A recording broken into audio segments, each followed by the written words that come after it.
Hey guys, welcome to a new video. Like, comment and subscribe if you enjoy.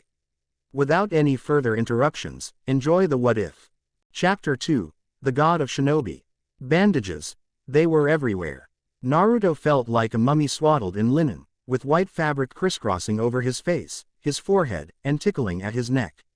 His breaths were short as he realized his chest was restrained as well by tightly wound bandages, his hands tied up so tightly that he could not even wiggle his fingers.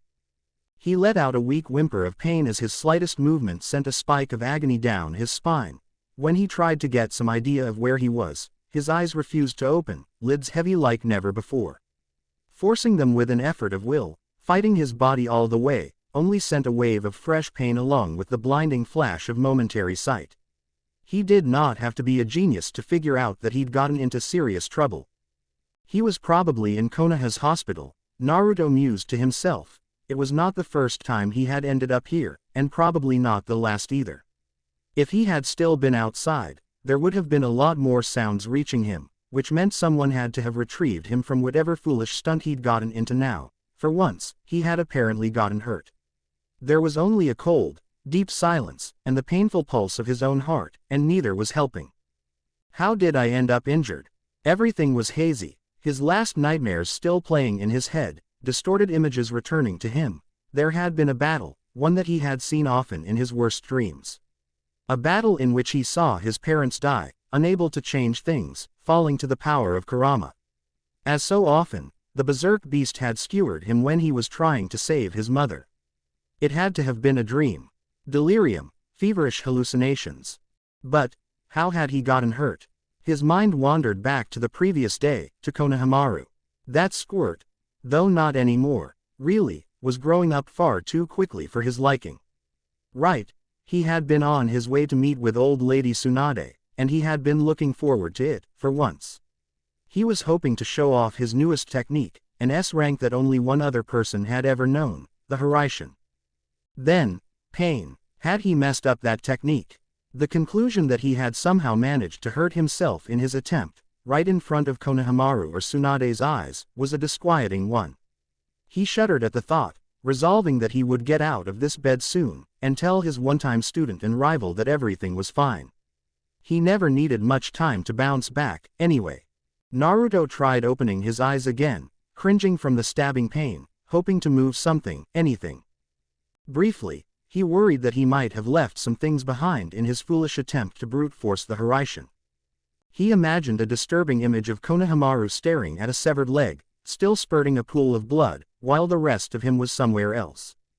His lungs labored and protested against his quick, panicked breaths, and he focused his attention away from such horror scenarios. After a few long minutes of panic, he felt that one of his toes moved, brushing against soft fabric. Good, he still had at least one leg, then, that was something. He could still become the fastest hopping shinobi, if that was all he had left. The silence was eating him up, especially the emptiness that it brought with itself, and Naruto's thoughts went inward, to the vague ache in his stomach, which was doubtlessly as bandaged as the rest of him. Yet he scarcely cared for the skin, but what lay locked beneath it? Kurama. No answer came. He called to his companion a few times more, but his voice did not reach the caged creature that had become almost like a friend, or at least, he did not answer. Naruto found only a swirling void within, his thoughts sounding muffled even to himself. He was wounded. There was a good chance that Kurama had exhausted himself by keeping him alive. His injuries felt like they were extensive, and the fact that his accelerated healing had not patched him up yet was worrying. He froze in thought as he considered his nightmare, and the strange emptiness that was pervasive, now, as if a perpetual noise had suddenly been silenced. He could barely feel more than hints of Kurama's chakra in his veins. They had never felt this clear, this unpolluted, with only his own chakra flowing freely. It was as if the fox was gone. Instead, when he reached that place deep within where the seal was supposed to be, there was a swirling touch of something else. Something that felt like trust, and pride, and consolation. He recognized that feeling, even if he knew it was impossible. Father. No answer came to him, and he sighed. He felt only a trace, a distant, wayward spark of chakra, a remnant of intent and action. Perhaps a last breath, living on inside of him. It was as if that part of his father which had once appeared to him to close his seal, that fragment of the fourth Hokage, had returned to the seal. Yet, that chakra had been exhausted, vanishing into nothingness. How could it be back? Unless, he remembered his nightmare, those last moments of horror and the raging Kyuubi. Kurama, torn from the seal by force, devoured by the far greater creature that towered above all, free from a Jinchuriki. He remembered himself, standing up to it, using his last strength to seal it away, to force it into a new host. But that could not have happened. It was a dream, wasn't it? Naruto tried to cry out, but all that emerged was a weak gurgle that turned into a coughing fit. Had it really happened? Had he sealed away Kurama, as well as what remained of his parents? Had they died again? He focused on the seal, and he called out for something, anything, from that bit of his father, some sign that he was alive, that he had cheated death. That Naruto had not failed to save his parents in the one chance he had to do so. His body convulsed uncontrollably as a torrent of emotion tore through him, and he twitched as his eyes tore open in twilight. He wrestled through the pain, glad that he could see the ceiling now, that he could get some sense of reality. Even the dim light that suffused the room burned in his eyes, but he ignored the painful sensation, taking in his surroundings. He coughed, spitting out a mixture of blood and slime, but his moment of disgust was interrupted. A tall figure appeared in the room, its chakra tightly controlled. The shape moved into view, though it looked more like a shadow than a real person, and it cocked its head to the side rather like a bird would. Instead of a normal face, there was only a strange mask. For an irrational moment, Naruto imagined it was Tobi, gloating, and he hissed in fear, or hate, he could not tell. It took him a good few seconds to realize that he was instead looking at one of Konoha's Anbu, a specialist shinobi. His mask looked like a rat. Naruto could not remember if he ever saw the rat mask in use. Before he could manage to croak out anything, the Anbu spoke instead. "Try not to move, sir. Your injuries are severe," Rat said in a quiet whisper, though even that sound seemed to echo in Naruto's head, clashing painfully with the silence. He gave a very small bow. "I will inform Sarutobi-sama that you have awoken. Please, rest." However much Naruto tried to hold on to the image of the rat-masked nin, his exhaustion prevented it, and his body betrayed him when his heavy eyelids closed again, and the room slipped away. Hanging on to the very edge of consciousness, Naruto could just barely feel someone working medical jutsu on him, the warmth of foreign chakra easing his pain and lulling him into deeper sleep. He imagined that Sakura had reached him, and the vaguest of smiles flickered across his face before pain and darkness robbed it away. It might have been hours or even days until he came to once more, though he suspected it was on the shorter end, as he could feel that the bandages on his face had not been changed, still soaked with sweat and blood. There was no other way to tell time, not with the constant waves of oblivion and emptiness crashing over him. There were no windows in the room either, which was dimly lit at present, probably to spare his eyes. The pain was not as bad as before, and his eyes roved through the room again, pausing on little shelves with scrolls, small bottles filled with pills, and a single three-pronged kunai. Somewhere nearby, a child was crying. That was what had woken him up, and he turned very slowly towards the sound. "You're awake once more." It was a careful statement from the nearby darkness, spoken with some hesitance. Spoken by an old, familiar voice from the distant past. Naruto felt tears work their way into the corners of his eyes as he realized what that might mean. "I was beginning to fear that the fever would keep you. How do you feel?" the third Hokage asked kindly. Naruto tried, croaking. Water." He wheezed out to the darkened room. His throat felt like the desert of Suna, dry and unforgiving. He clenched his teeth at the thought that the first thing he said to the old man, back from the dead, was something as banal as such a request. When water touched his parched lips, Naruto tried to raise his hand to the small bowl out of pure instinct, and pain shot through his arm. Though he forced his way past it, he had felt far worse in the past. It was like trying to tear off 1,000 chains to move, yet he managed to move his hand. Slowly, carefully, he met the offered bowl midway and helped it to his lips, raising the head as much as he could. Perhaps it was a banal request, but right now, he did not care. The small stream water washed over his lips like ambrosia, the ever-sweet wine of the gods. It was like a dream come true, a fresh taste of life, and it just wasn't enough. Too good to be true, too pure to be drunk with reservation. Naruto tilted the small bowl even more. He had barely realized just what state his throat was in, had he been screaming, and though the cold water hurt, it felt good, cleansing. The water flowed onto his face, down his chin, onto the pillow. His bandages got wet and soaked, freeing the scent of dried blood. It made him shiver with relief, and he hoped that the cool touch would never end. It still wasn't enough to douse the flames that seemed to sear his throat, but much of the roughness faded. More?" he asked, trying to focus his gaze, his eyes wandering to meet the third's. The third, the thought returned in full force. Could it really be that he was speaking to the man whose funeral he had attended? His grandfather in everything but name moved back from the bed, and Naruto lost him in the gloom. He faded into the darkness as well as any Naru could. There was still a child crying, somewhere in the room. Why was a child unattended? He tried to twist his head, to pierce the darkness of the room, but the movement hurt, sending a shiver down his skin. Yet, with patience and deliberation, he could move. That was a good sign. All his parts seemed to be where they were supposed to be, if completely covered in bloodied bandages. Suddenly the small light of a candle flickered to life in the room, casting thousands of shadows everywhere. It was the only light in the midst of the darkness. There was no child in the direction of the high-pitched cries. He had been tricked by the strange echoes of the small, enclosed room, and he wondered how intentional that misdirection really was. He could see that level of paranoia among some of the medical nin. The third Hokage stared down at him. His silhouette was without his usual triangular hat, and Naruto felt slightly puzzled by that, but the somewhat short if imposing image was unmistakable. Maybe, he dismissed the thought, it wouldn't do him good to guess without anything to stand on. Empty guesses were pointless, Kakashi had told him once. Of course, that might have been about the plot of the next Ika issue, but the principle was sound.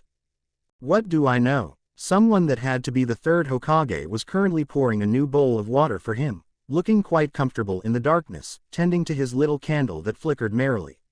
It didn't feel like anyone else was in the room, beside the little child, and that was strange. Where were the Anbu, ever-present guardians? Outside the door, maybe. The child was still crying, and Naruto had to turn completely to see him, secluded in the far corner of the room. Wet hair and fabric stuck to the back of his neck as he raised himself a little, an uncomfortable feeling. There it was, then. A small crib, in which a tiny child was fidgeting, crying about something that might have been pain, hunger, or a recent nightmare. Who could tell with children?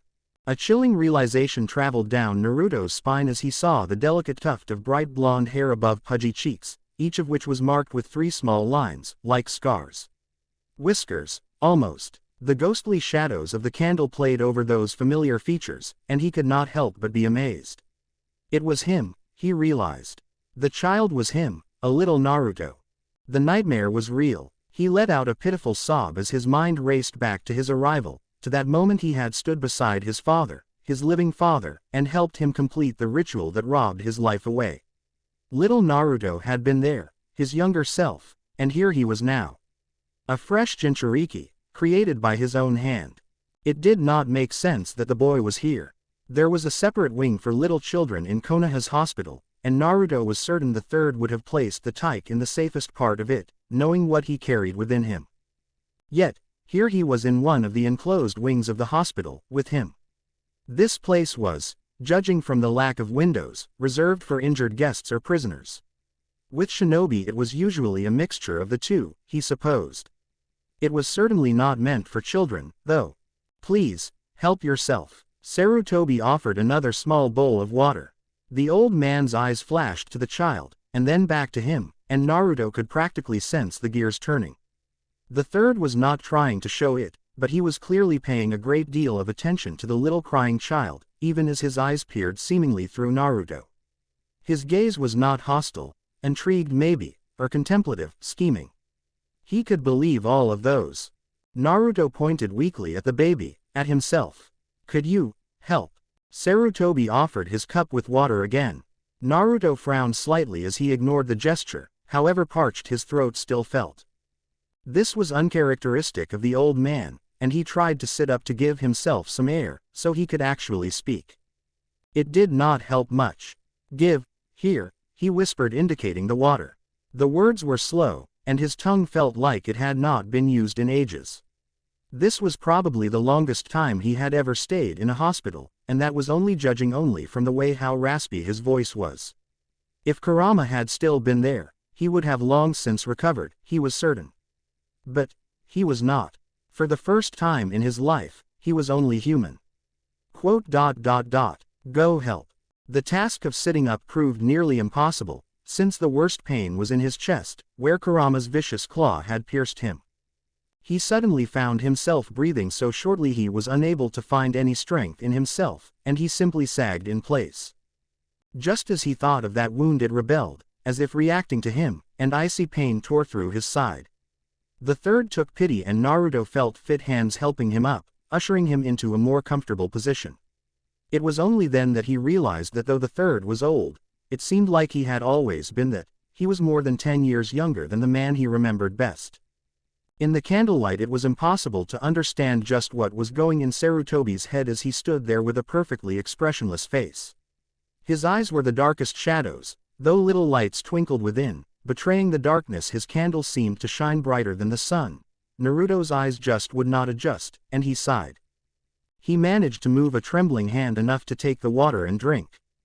A few more gulps. "What about little Naruto?" was his first full question, as he listened to the cries of his younger counterpart. "Why are you taking care of me, when he is crying?" Sarutobi nodded faintly, and moved towards the crib with measured steps.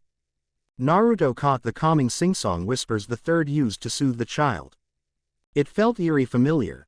He could almost imagine himself as a little boy, listening to a song like this, sitting in the old man's lap as he did his paperwork with a small smile. That might have even happened, he mused, yet he had probably been too little to truly remember. The method of soothing worked, too. Little Naruto quieted down and started to listen to the third, moving easily with the rhythm, calming down by the second. Slowly the boy's eyes slid closed. Naruto struggled with his water, forcing his other hand up to join in an attempt to get a little more leverage, though it was nearly hopeless. It was like holding a heavy weight, or performing an incredible feat of strength, since his muscles felt like rubber. And this was just a tiny bowl of water. He could not even imagine walking right now. He was utterly harmless. He drank once more, slower, more carefully than before, patient. This time, he didn't spill a single drop. This time, it would have been a waste. It took him some time to empty it, but at least now he did not feel like his throat would give out any second. It still ached, but Naruto could live with an ache, if he had to. Trying to put the bowl on the nearby cabinet proved too hard on his muscles, and it slipped and fell on the floor with a soft clatter. Catching the small wooden thing would have proved too painful, he was sure, so he didn't even bother trying. The old man, having calmed the little boy with the lullaby, turned back around, and picked up the bowl, meeting Naruto's eyes. The gaze lingered, assessing Naruto's physical state. He was doing exactly same as Naruto, watching and waiting. Naruto tried to be as patient as possible, frantically thinking. The village probably believed he was a spy, at least the Hokage would. That explained his presence in the secure wing, and the careful nature of the third's movements. What else would someone think about a complete stranger, appearing in the middle of a disaster like the attack of the Kyuubi? It hit him, then, what he had done. The three-pronged kunai on the far end of the room was still there. He could see the light of the candle flickering on its razor-sharp edges. The Hiraishin. He had used his father's technique, but it had done something it shouldn't have. Something that seemed impossible. Instead of traveling to the kunai that was so very nearby, in viewing distance, something had pulled him off course, had tossed him on a bumpy and painful ride, through space and time to the start of everything. And he had ended up here. Here, at the Kyuubi attack, at the last moments of his father's life, the only other person who had mastered it. He was in the past, and a theory had begun to form on why. There was an aspect of time manipulation in the seal of the Hiraishin, supposedly for mere milliseconds, just barely enough to make the technique work. Not days, or weeks, and certainly not years. Yet, he had done just that. Broken through the limits. Kurama. That was the only explanation. The tailed beast's chakra had been surging in his veins, mixing with his own as he let it run wild, his concentration on the new technique. The chakra was harmless to him, as he had long since gotten used to it, but he had not considered what it could do to a jutsu like this. His father had not been a Jinchuriki, he had only ever used his own chakra for this technique.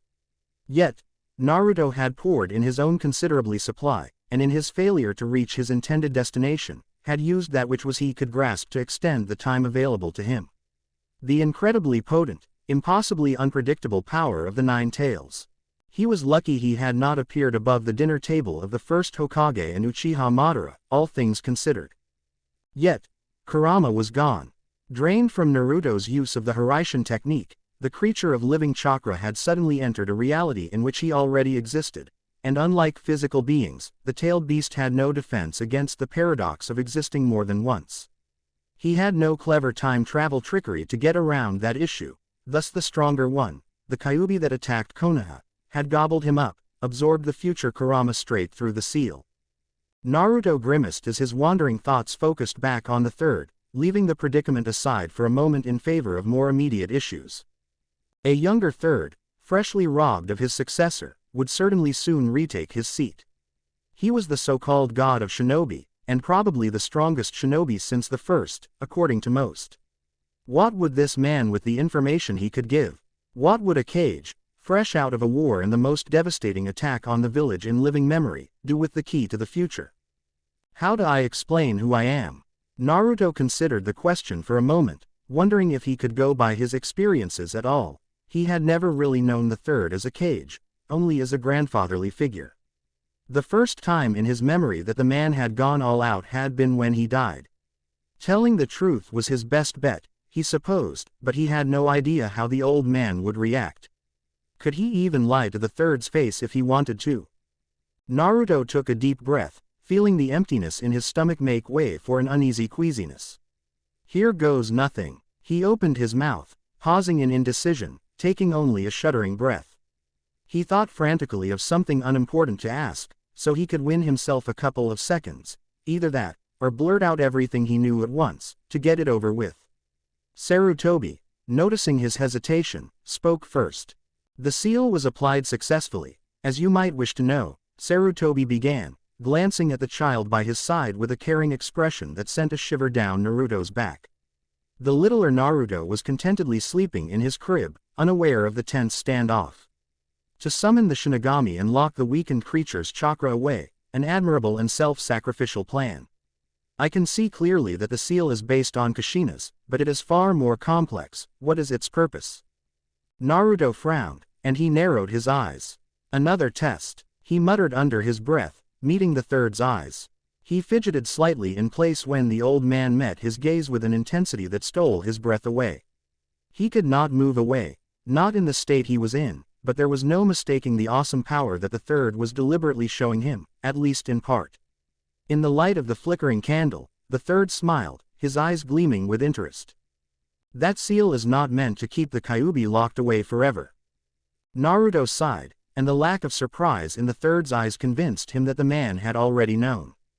He could see the tenseness in the old man's frame, though, and he knew that he had better answer, or face the god of shinobi, while completely incapable of even getting up. The Biju are not inherently evil, they are more of a force of nature. A volcano that erupts in the middle of a village doesn't want to destroy it from some kind of misunderstood anger. Yet, all we humans have ever done for the Biju is to seal them in living people, to try and silence them, so it is natural to expect resistance. Their power, though, it will be needed. The third let out a surprised murmur, but did not offer any protest. The Hake no Fuin Shiki is not a prison. It is a gate. A locked gate, but one that could be opened with the right key. When the Kyuubi understands what it means to exist inside a Jinchuriki, and I know that that will happen since the seal doesn't prohibit him from watching what is going on outside, it's going to become something more than a beast. If I am somehow wrong, though, Naruto shifted a bit in his bed, pain in his chest intensifying, but he ignored it. The seal is designed to allow drops of chakra to leak through, slowly robbing the fox of its power, so that it will not be easily released. It would take years of coexistence for that to bear fruit, though. Coexistence. Naruto shivered as he thought of that panicked moment when the nine tails had been torn away. He hoped that a remnant of his Kurama continued on, in the little child. It would not be right, otherwise. It is an almost impossible responsibility to bear, being a Jinchuriki, Naruto whispered, realizing that one constant in all his years as a shinobi was now gone, ripped away forcefully, eaten. Kurama, in the end, had been a part of him. If not a friend, then a true companion, a Biju that just happened to share his body and life.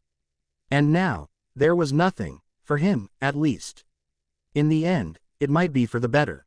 For whom? Sarutobi retained his impassive stance, yet inside, Naruto could tell he was quickly making connections and dismissing theories one after another, disturbingly quick as all geniuses were. For Naruto, or for Konoha? He asked. How can you even ask that? Naruto spluttered then, somewhat confused as to the shift in topic. Konoha always came first for me. The third glowered, and his eyes pinned Naruto down. Is that why you let Kushina use her clan technique, knowing it would kill her? Is that why you didn't use the Shiki Fujin yourself, so that you could live, for Konoha? What? Naruto felt anger rising inside of him, though it seemed lacking. There was only a remnant of the rage he was capable of when fighting together with Kurama. Still, he was furious, and he clenched his fists, even as jolts of agony traveled through his heavily bandaged fingers. At least one wound tore open and started bleeding again, the warm blood waking him up from his stupor. He hissed the next words louder than before, the memories of that terrible fight at the forefront of his mind. I never wanted them to die, old man. Mom should have lived, but she was so headstrong, and Dad. I should have been the one to use that technique, not him. Then I could have had a father, like it should have been to begin with. I never wished for anything like this. I lost everything, again. The little child twitched in his sleep, the loud exclamation stirring him nearly to wakefulness. Naruto glanced to him, a chill running down his spine as he realized what it meant that little Naruto was there. It was a sheer miracle, but the child didn't wake up, and Naruto turned back to the Sarutobi, not calmer by any stretch of the word, but perhaps a little more centered. For a short moment, the third Hokage smiled in the shadows, like he had just won a difficult shogi match against a Nara, though the expression vanished so quickly that Naruto wondered if he had really seen it. What is your game, Oji-san? Naruto asked at last, with some measure of calm, still fuming on the inside as he felt blood trickling down his hand and onto the white sheets of his bed. I don't understand what you're getting at. Why is the first thing you ask about that damned seal? The third raised an eyebrow. Tell me, when you sealed away the Kyuubi, you were already wounded, correct? He ignored Naruto's anger, though was visibly intrigued by his way of address. I saw the demon chakra flowing through you, coursing through your wounds. It did the same to many in the village, and all but a precious few died from it, rotting away from its corrupting influence, its poison. That only happens if you don't know how to negate its effects, Naruto grunted more than said. I do know, obviously. Don't insult my intelligence, even if I'm not a genius. You clearly know enough to dare put me in the same room with the kid. He glanced over. You've probably got me covered with more chakra suppression seals than I can count, so just spit it out. I can't stop you. How do you know the seal will hold? The third asked, ignoring the demand. Of course I know it will work, because I've seen it do so. Naruto tried to cross his arms, staining the sheets even more, but he had to give up halfway. His arms just refused to move properly. He settled for a glare. Look, you're clearly trying to lure me into some sort of verbal trap, and I get enough of that from Shikamaru. Skip the middle part and get to the end. For a moment, he thought he saw Sarutobi smile again, though his eyes remained hard.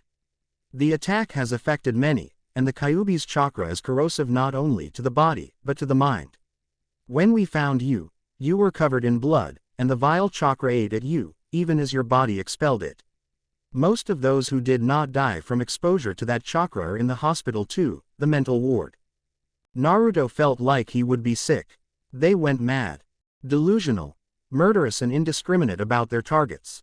Most are civilians. They do not pose much of a threat. You can imagine that it is a different story with Shinobi. The third sighed. I am afraid that it will be some weeks before your body recovers from what happened. You will retain scars. I believe, even with the best treatments by the very best people we have. He paused, for a long while. Before me move on, we must settle something. You are not Minato, are you? Naruto blinked in confusion. Of course not. What are you? He shook his head slightly. I get it. You think I'm nuts too, don't you? But why would you? He looked at his bandaged form in dismay, realizing that between his shaggy blonde hair and his blue eyes, he did look a lot like his father. They were even about the same age, too, crazy as that was. He'd been wearing the cloak, too, and holding a three-pronged kunai. Ah, yeah. I can see why you would. But you can do tests or something to check, right? Naruto tried to glimpse what Sarutobi was thinking as the man looked on impassively. He had spent enough time with the old Hokage to have some idea of what he was like, but he could not be sure. Yet, the thought that the old man would honestly confuse him with his father, it didn't seem likely. If he did, though, he would need to stifle that in the bud, right now. Naruto narrowed his eyes and grimaced. You've got it all backwards. Minato, my dad, is dead. I saw him die myself. I felt the last of his chakra leaving him when he used his final moments to tear out the Kyuubi's chakra, sealing some part of it in the death god. I'm not him, and I'm not sure how you can mistake us, we're kind of different. I suppose I look too much like a mummy to tell physically, but that shouldn't matter. He paused and glanced again at the little child, who was content with sleeping in, unaware of how much crazy stuff was waiting for him, later in life. My name is Uzumaki Naruto. I'm not Minato, I'm his son. He winced as he dragged himself forcefully further upright, aware that something tore on his back, stitches ripping the skin apart under the stress. I used the Hiraishin. I was the second person ever, as far as I know, and as you probably know, that's a time and space jutsu. I overloaded it with Kyuubi's chakra by accident. The place that I came out, where I was finally able to get a grip, was here and now. I am the boy in that crib. I am from the future. Sarutobi nodded, and this time he definitely smiled. It wasn't a friendly smile, as it reminded Naruto more of a vicious predator, rather than his Oji-san. The old man crossed his arms. Very well, prove it. Only a few hours earlier, a student met his teacher behind closed doors in the Hokage's tower, part of which had been flattened in the Kyuubi's attack.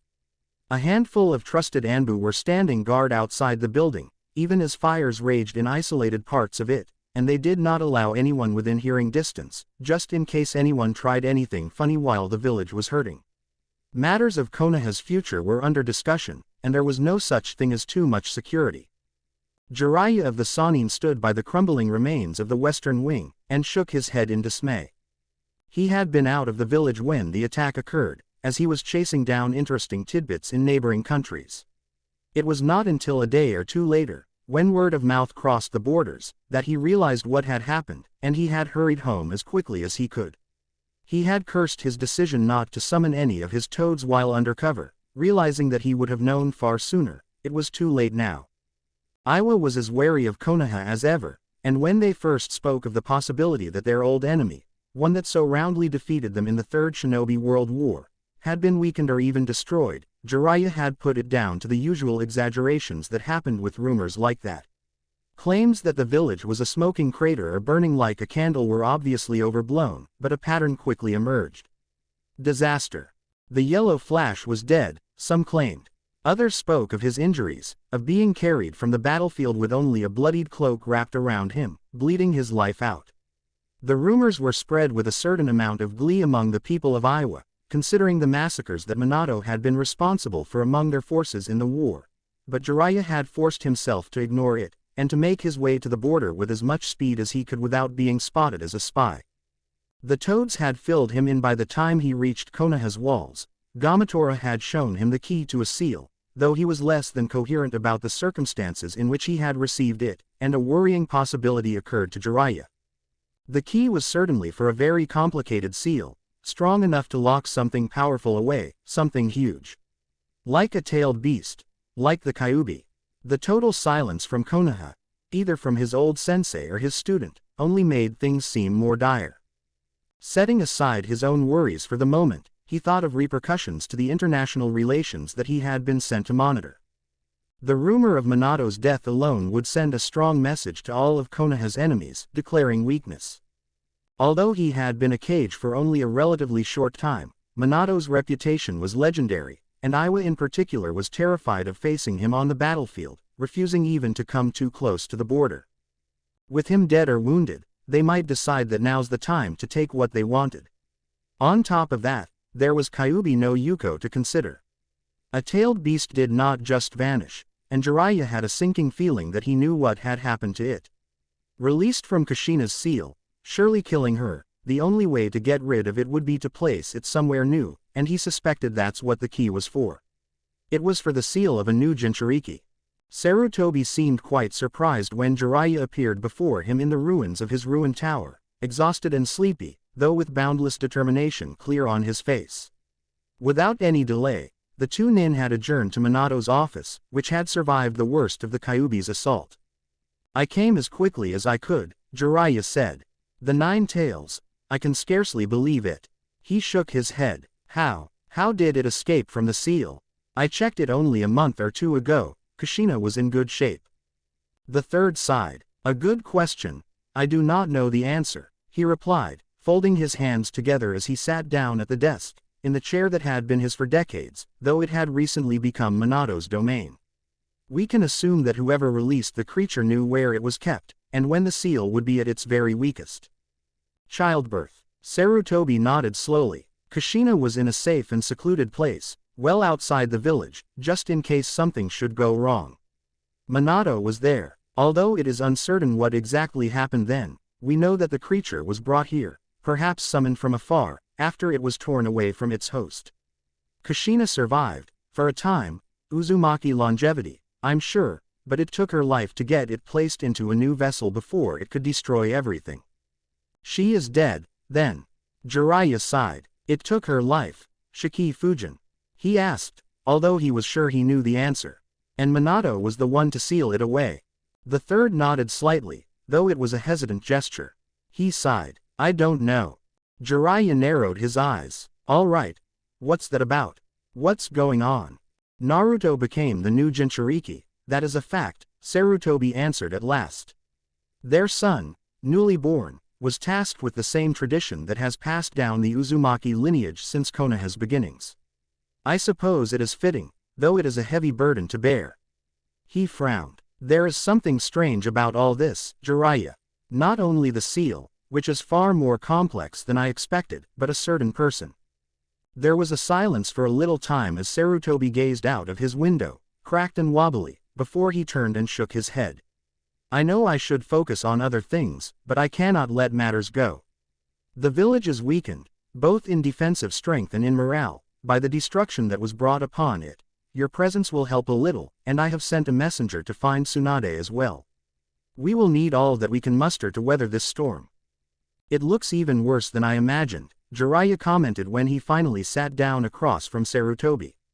The fox did quite a number on the village, hundreds are dead. And it was true. Konoha was devastated, soot still clogging the air, even a full week after the Kyuubi attack. Wildfires burned throughout the depths of the forest, and buildings slowly crumbled to the ground, torn from their foundations. The surrounding woods had new clearings that had been torn up by huge claws, the very landscape redesigned with an application of fathomless violence. The outer wall was still there, at least in part, but large breaches needed to be filled, and the Uchiha police forces were working overtime just to introduce a small measure of control into the chaos. It did not help that many of their number had died in the fight to drive the creature from the village. The physical damage was insubstantial compared to the amount of death that was in the air, the clear sense of hopelessness that had caught everyone in the wake of the tragedy, when the scale of mayhem became clear. In one vicious slash of fate, Konoha had lost most of its powerful shinobi, and many more were still struggling with their life in the hospital, perhaps never to fight again. Madness was all too common, inspired by the Kyuubi's noxious chakra or not, and more than one shinobi had been put down by sheer necessity as they tore into innocent villagers, imagining them to be terrible demons. It will take years for Konoha to return to its former state, Sarutobi said softly, looking weary and old. I'm sure that surrounding nations are already watching us with anticipation, preparing to step in if our weakness becomes too overt to ignore. Unfortunately, that's true. Jiraiya nodded tiredly. Onoki the fence-sitter would have acted already if he wasn't afraid that the cage might strike him in the back if he tried anything. Talk in the streets of Iwagakure is that the cage believes Onoki might die soon and wants to use the most of the opportunity. Jiraiya took a short drink of sake, savoring the taste as he wondered how long it would be before he could truly enjoy it again. Right now he would rather drown himself in the stuff. Onoki is furious, but that probably means he's too busy to actually invade us. He went as far as to claim that he's not going to appoint a successor anytime soon, which suggests that we're an afterthought. He could change his mind, however. That talk you mentioned, the third said contemplatively, his eyes gleaming for a short moment. Was it, by any chance, started at one of Iwa's bathhouses? They do have good baths. Jiraiya allowed himself a short, wavering smile. Iwa's uncertainty should give a space for maneuvering. Though, we should not delay too much. The Tsuchikage might come here personally, if he thinks that he has anything to gain by it, and if he sees this downtrodden village, he certainly would not hesitate to barge in. The third nodded slowly, and Jiraiya shook his head. All right, enough about the damn politics, I've put this off long enough. Lay it on me, then. Kushina is dead, Naruto is born and cursed to be a Jinchuriki. What became of Minato? Sarutobi sighed. Jiraiya winced. Dead, then. Maybe. Sarutobi fingered his pipe slowly. When the Kyuubi was free and rending apart the village, Minato and Kushina locked themselves away with it, behind protective barriers, far outside the walls where its fury could not tear up the villagers any further. Their chains and space-time barrier blocked me, I had no chance to break through quickly enough to help. When the creature was sealed away, all those techniques were destroyed, the barriers came down, and I made my way in. There, I found someone. Jiraiya frowned uncertainly. Someone. The third nodded wearily. Little Naruto survived, and one other person. Initially I took him to be Minato. He was bleeding out, and the Kyuubi's chakra had seared him all across his body, so there was little I could do but make sure that not all was lost. That the child would have a father. I took him back here, convinced that he was my successor, but something was off. It became clear to me when I helped with cleaning his wounds, since even now there are precious few medical nin available, with so many working to save those who were hurt in the attack. Jiraiya blinked. If he's not Minato, then who is this person? I don't know, the third admitted, and he shrugged helplessly. He has Minato's blonde hair, his eyes, and he was wearing his cloak. I feared that he might be Minato, tainted by the Kyuubi, doomed to insanity like so many others, but when I reached him, he was awake for a few moments, only calling for Naruto. He poured himself a drink as he shivered. Yet, there were too many little things that do not fit. I don't think he's Minato, after all. Which begs the question, who is he? An intruder, perhaps the one who released the tailed beast in the first place. But that does not fit, since he seems to have completed the ritual that made little Naruto a Jinchuriki, greatly endangering himself in the process. What traitor would unleash the creature, only to reseal it into a newborn that he would know would be heavily guarded? Much less with the last of his chakra. Jiraiya paced through the room. You have not been able to ask questions yet, I take it. These sounds like the half-formed hypotheses of someone who has not been getting enough sleep. He sent a warning look to his old sensei. Has this person woken up yet? No, Sarutobi answered softly. If that didn't present us enough of a puzzle, it seems he might not even live to talk about what he did. His condition has been critical for the entire week, and is slow in improving. If he meant to do something terrible, he had a strange way of going about it. Jiraiya hummed under his breath, concerned. Why do you believe he is someone else, then? Physical changes. The third nodded. He seems different. I'm sure you would be able to notice it too. There's something that doesn't quite fit, maybe in the shape of his jaw and the slightly different slant of his eyes, or the proportions, the same type of differences that you would use to distinguish a poor henge from the real person. I used an older photo for comparison, not trusting my memory, and there are more of these little details, too many not to be noticed under scrutiny. And the whiskers, they completely baffle me. They look much the same that Naruto has, in fact. Without seeing him myself, I cannot be certain. Jiraiya shrugged. He used the Hake no Fuin Shiki, I gather. It might be the cause of that last feature, although I would not stake my life on it. It seems somewhat plausible, though. How so? Sarutobi downed his sake in a quick gulp, without taking pleasure in it. He merely desired to deaden his nerves for a while, lest he collapse from his schedule, which barely contained any sleeping hours at all. He would not admit to it, but Jiraiya was perceptive as always. Biju chakra works in seemingly chaotic patterns. Jiraiya started his explanation, frowning darkly.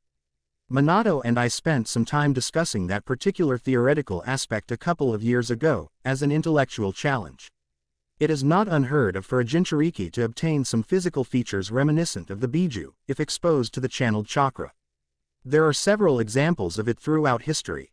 An accident, then? Jiraiya did not respond immediately, rubbing his chin.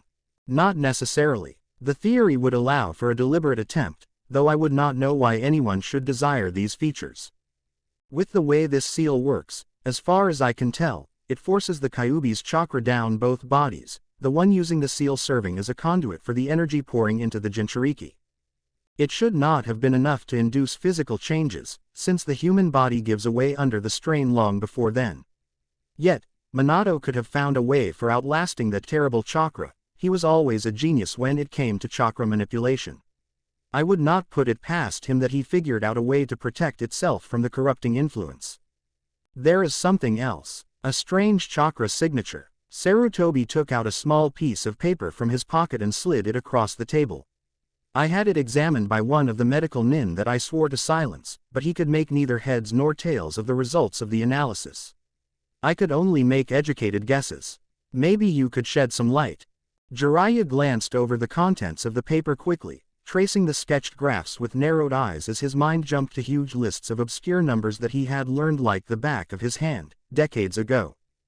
Two of the lines were very familiar. A trace of Biju chakra, which was to be expected. There's some that partially matches the pattern of Naruto as it was when I last checked, though it's always difficult to measure in the unborn, so that's debatable. In any case, since Naruto is a Jinchuriki now, all bets are off. There's also a strange mixture of Minato's own chakra, and Kushina's. The Sannin blinked. I had no idea that could happen. Remarkable. I hypothesized that this person might have received it when she died via the Shiki Fujin. The chakra might have latched onto something familiar, the third supplied, when Jiraiya didn't continue. Kushina's body is only a shell now, not even a trace of leftover chakra. Maybe, Jiraiya allowed. I can't claim to understand the whole thing, but I have the key to the seal from Minato. It's really complicated fuinjutsu work. I'm going to need to take a look at his kid to be sure, and it might take me more than a couple of days to decipher it fully, but the main difference is in the way of sealing. The key suggests that it is on an entirely different level than the usual Uzumaki seals. Minato improved it, retaining only the base of Kushina's sealing techniques. Judging by what I've seen, this seal should even allow the Biju some awareness, and possibly release chakra into its host. The third shivered. For what purpose? Jiraiya smiled thinly. Minato always did surprise me with new ideas. Maybe there's something more to it that we can't even begin to guess. But I'm sure it will be a solid piece of work. If something happens, I have the key, so I'll be able to tighten or loosen it up a bit. Minato would never just endanger the village. If it was Minato that made the seal, Sarutobi said, looking worriedly at Jiraiya. If I am right, and we have an imposter in Minato's place, what then? I witnessed the final part of the sealing, after Kushina's shield fell, and there was no chance a switch could have happened at that time. The person I retrieved is the one who sealed away the fox. If he is someone else, what would that mean? What dangers could be hidden in the seal, placed as it was by a stranger? Jiraiya frowned, weighing the possibility seriously. Whoever this person is, Minato or not, he must have used a toad summon to bring the key to me, and that must have been one of the last parts of the sealing process. Did you notice Gamatora at all? I did see a summon retreating, Sarutobi agreed. I think it was a toad, but we cannot take that for a fact. It is supposed to be impossible to trick a summoning contract, Jiraiya said. I could ask Bunta, but I doubt that any of his folk would show up to a stranger, and I've got the summoning contract. He paused for a long time. Assuming that we are dealing with an imposter, A very good one. You will assign secret observation, I imagine. No. Sarutobi smirked at his student. Minato was always too good not to notice Anbu following him, and any pretender would know that. No. I would ask you to take up a position as his tag-along, at least for now. The real Minato would appreciate the support, I'm sure, and you are certainly someone who could deduce if my disturbing suspicions are correct. Why do I feel that it is not going to be as easy as it sounds? Jiraiya frowned. Are you going to be taking the hat, until we are completely sure it's Minato? There was a loud knock on the door. Come on in, Sarutobi called. A brief warning glance sent Jiraiya's way. Did something happen? Sarutobi-sama, Jiraiya-sama. The Anbu with a rat mask bowed slightly. I come from the hospital. Hokage-sama woke up. Chapter 3. A God in the Seal. Prove it. Naruto nervously scratched his head as he stared at the third Hokage. It hurt a bit since even with all the bandages in the way, his delicate skin could not take much abuse yet. Kurama's remarkable healing had vanished right alongside his chakra, it seemed. He did not care much for the aches and pains, though, as it was not really his body that was under strain.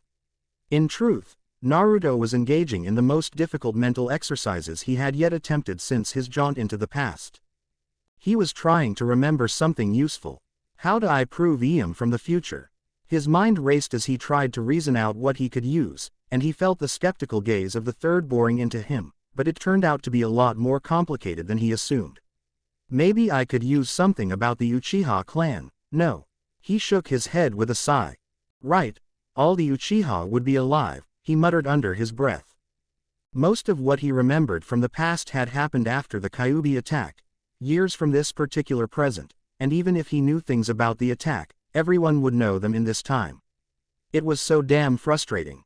He groaned, fidgeting rather uncomfortably in the hospital bed. The conversation had already drained him, and the few bleeding wounds that had torn in process were getting annoying, sapping his strength. He glanced up, biting his lip in annoyance. Do you have any idea how difficult this is? I've never. Wait, maybe Orochimaru. When did he leave Konoha again? Before the attack or after? Was there something about hidden labs? Bah. Take your time, Sarutobi interjected, shattering Naruto's thought process as his attention was diverted. The voice in which it was said, though mild in tone, implied anything but limitless time. The third was getting impatient. Naruto grumbled in agitation. Right, I know some things about my father. He smiled briefly, then his expression wavered again. They probably know more about him than I do. But everyone knows about him. No, wait, I got it this time. Honest. There was a pause, and the third just stared with that impenetrable gaze. Cold, almost, quite unlike what Naruto was used to from that man. I suppose the knowledge about my mom, about Uzumaki Kushina being the Kyuubi's Jinchuriki doesn't count, does it?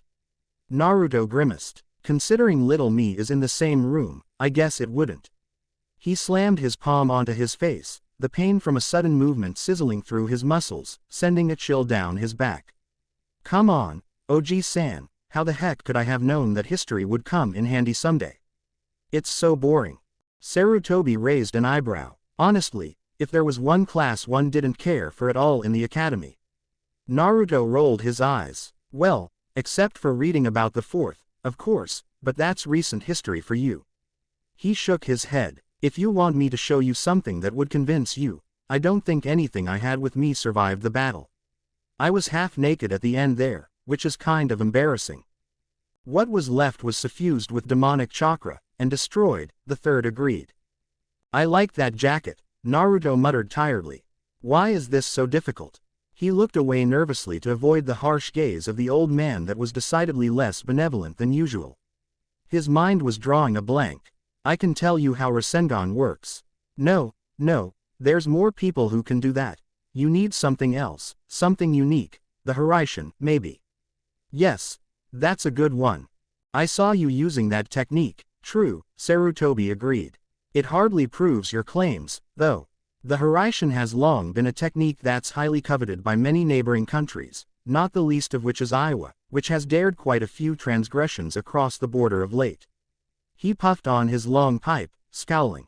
In fact, 2 spies were captured just this morning, taking advantage of the weakened state of the village.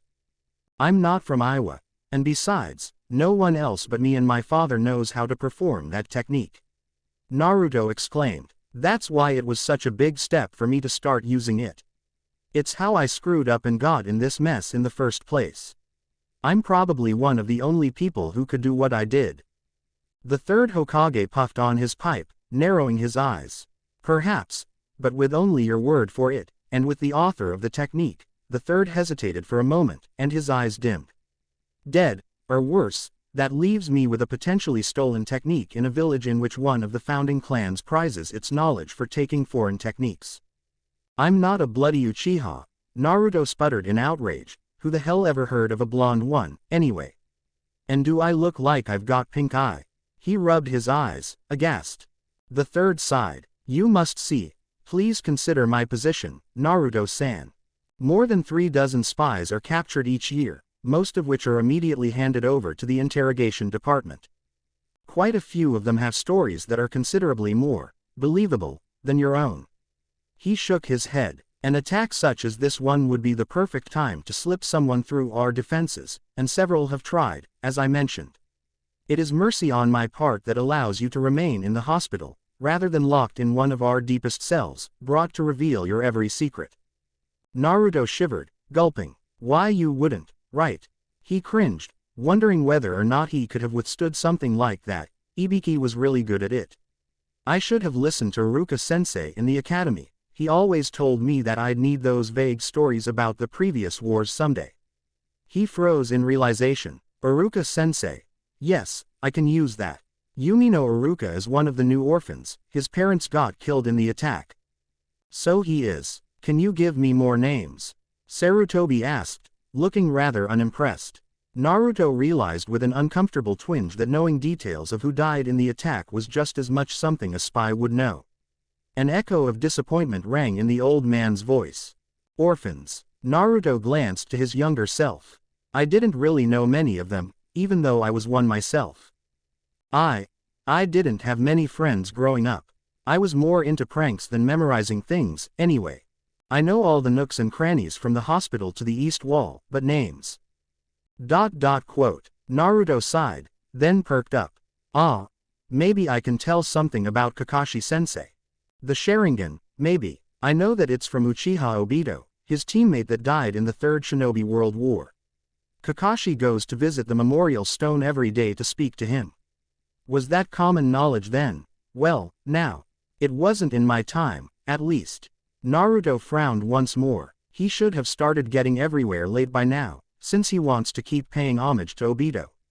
He paused, shivering. Actually, Obito isn't dead. The third's eyes pinned him down after that statement, merciless in their intensity. As that's so, do you know where to find him?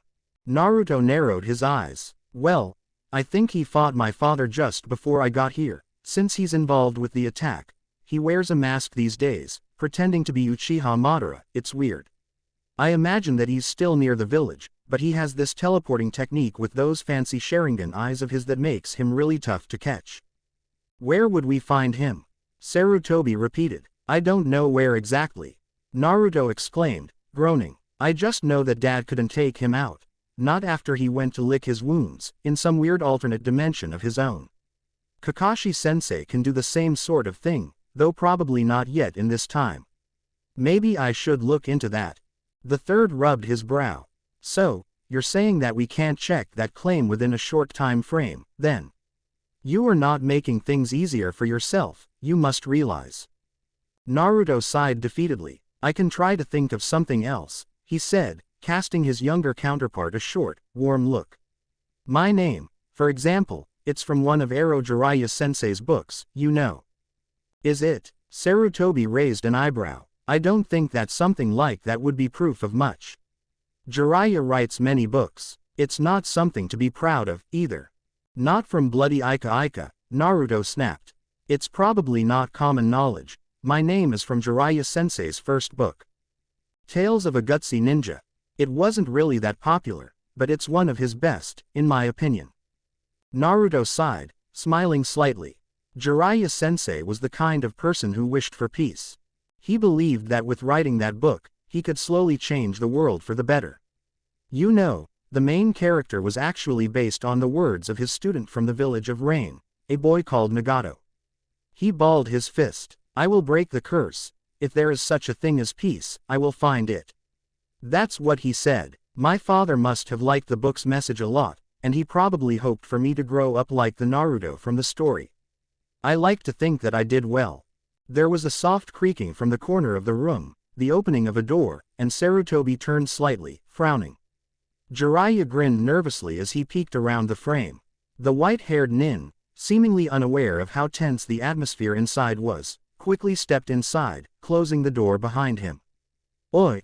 No talking behind my back, now. Naruto felt his eyes watering against his will, but how could he not? Jiraiya had always been someone that he wished he had spent more time with, even after being on the road with him for years. He was someone dear to him that he could not save in the end. How many times had he wished that he would have been there, together with the man, when he faced the 6 paths of pain. Ero Sennin, he breathed as the third sent a short annoyed glare at the white-haired man. What? Jiraiya held the Hokage's look calmly, completely nonplussed. I was getting bored out there, listening in.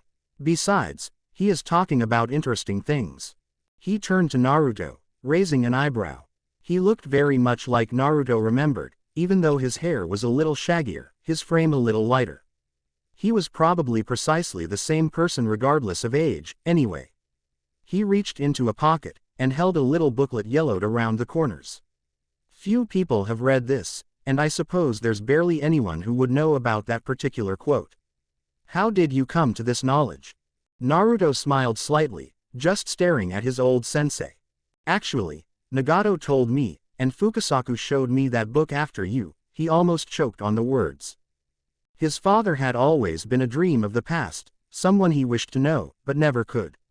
Seeing him again was a miracle, and even though it was short, and the frustration from being unable to change the flow of history hurt terribly, it seemed like it was meant to be that way. After all these years, it was very difficult to converse with the third. The old man had died, leaving him only pain and a feeling of emptiness. Jiraiya was another of his regrets.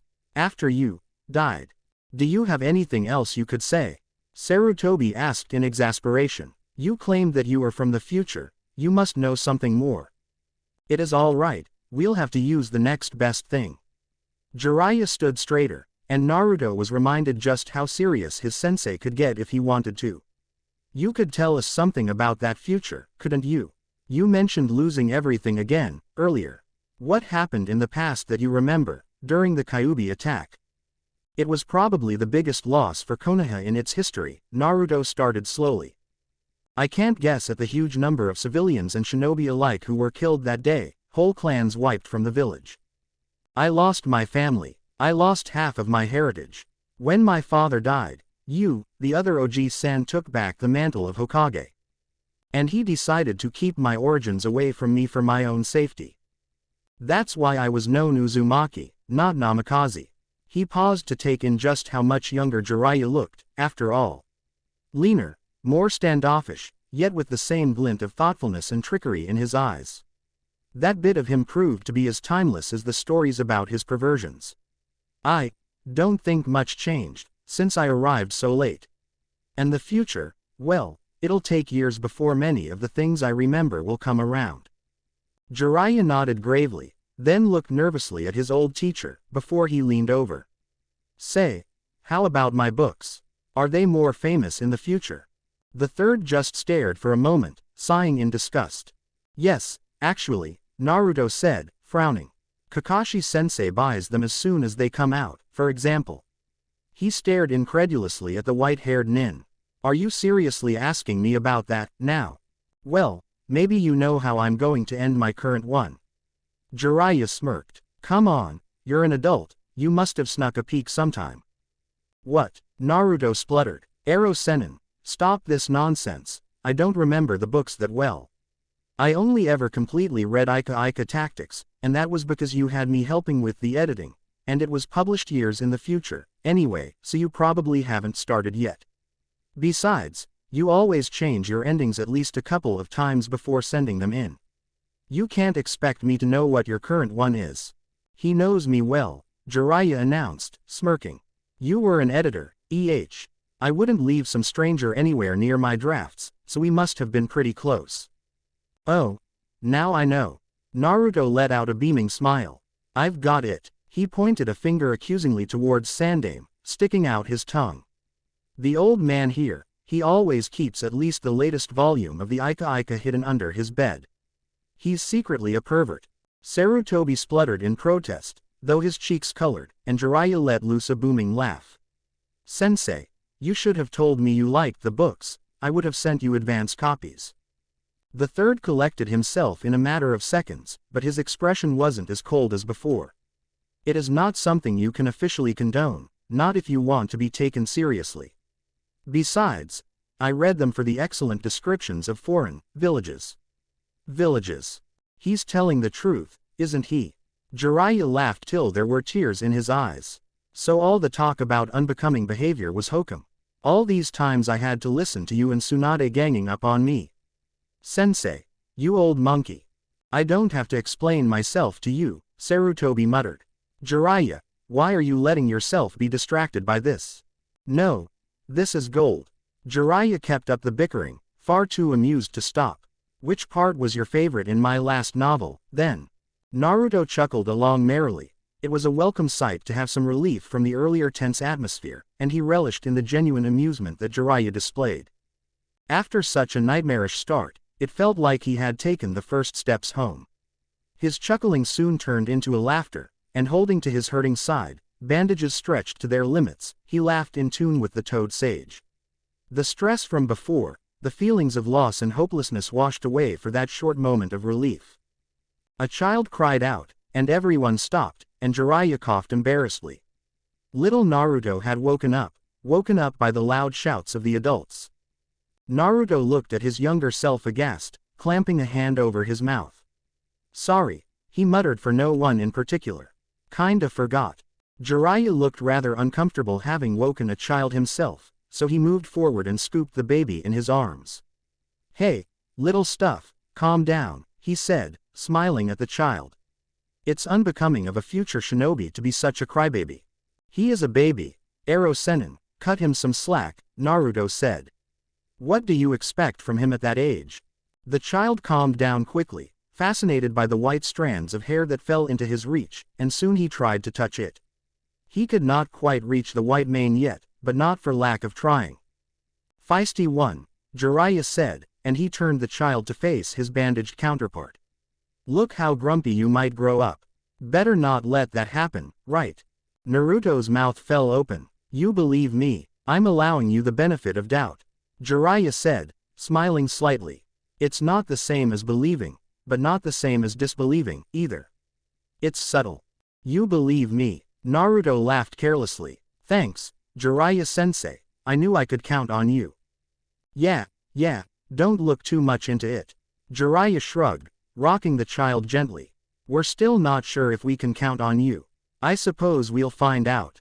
Honestly, I doubt you're a spy, because if you were, you would probably pass as the worst excuse for one that I've ever seen.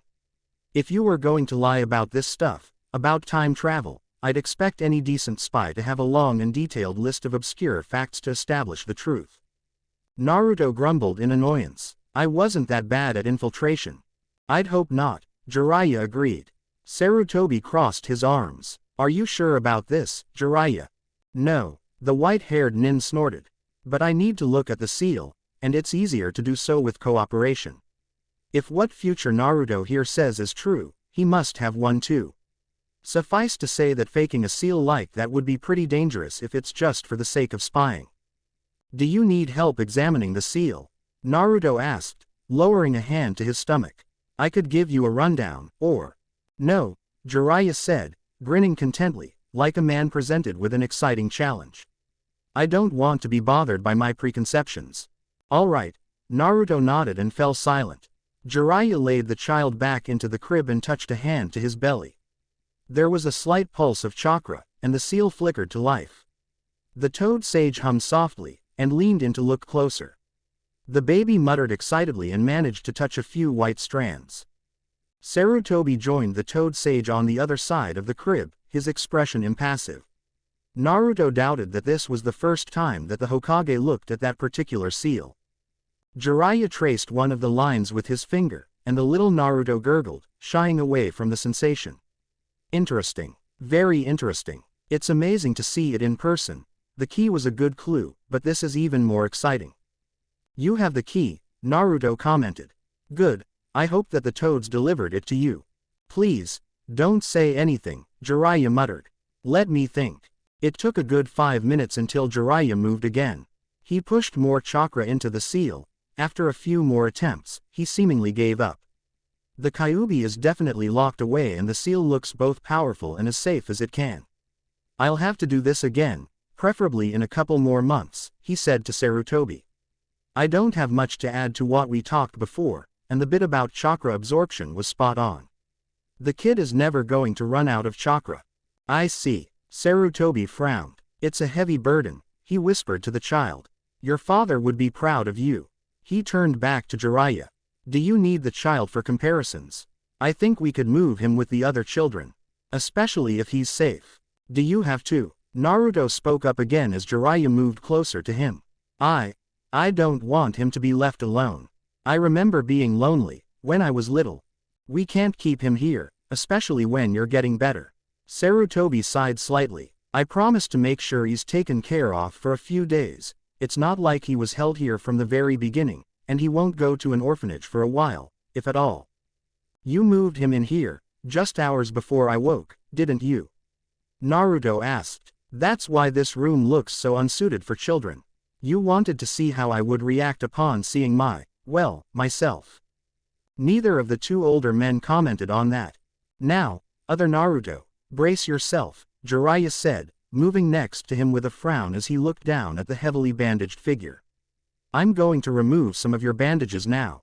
Naruto simply shivered as the first layers were removed, but, when the final, blood-soaked bits were ripped free, he choked on the sharp pain. There it was, covered by only a last layer of sticky gauze, the wound that Kurama had given him. It was partially healed over, but Naruto had to admit that it was probably the worst wound that he could remember getting, and those tended to close nearly instantly, before. This is going to hurt even more, the bandages got stuck with all this blood. Why didn't you say that you were bleeding? Sorry for gritting my teeth and bearing it, Naruto murmured. I got used to quickly healing injuries like this. The famed Uzumaki longevity. Sarutobi had moved the crib closer to the door, and was lingering there, watching Naruto and Jiraiya both. The Kyuubi. The healing I inherited doesn't even get close from what I can tell. Naruto choked out as he felt the last bandage being torn with a yank. Careful.